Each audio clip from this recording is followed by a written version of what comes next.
ఈ శివరాత్రికి మన రాజమండ్రి నుంచి మా ఇద్దరు ఫ్రెండ్స్తో బైక్ వేసుకుని పట్టిసీమ బయలుదేరాం. అక్కడికి వెళ్ళిన తర్వాత బైక్ పార్కింగ్లో పెట్టేసి 2 కిలోమీటర్లు నడుచుకుంటూ వెళ్ళి గోదావరి ఎంట్రన్స్ దగ్గరలో చూస్తే మైండ్ బ్లాక్ అయిపోయింది.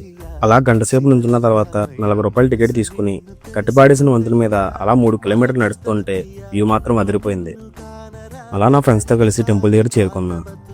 ఐస్ క్రేవ్ నుంచి టెంపుల్ చూస్తే వ్యూ అయితే చాలా బాగుంది. అలా మెట్లు స్టార్టింగ్లో టికెట్ ప్రైస్ అయితే పెట్టారు. మేము మెట్ల మీద వెళ్తుంటే టికెట్ తీసుకుని భక్తులందరూ పైన ఆ మహాకాళేశ్వరుడు స్టాట్యూ అయితే కనిపించింది.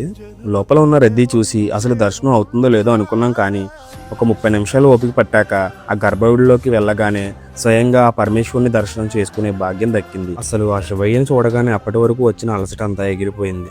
బయటికి వచ్చాక అమ్మవారి రూపాలని, మిగతా దేవీ దేవతల మూర్తులను దర్శనం చేసుకుని లడ్డు ప్రసాదం తీసుకుని మా యాత్రని ముగించాం.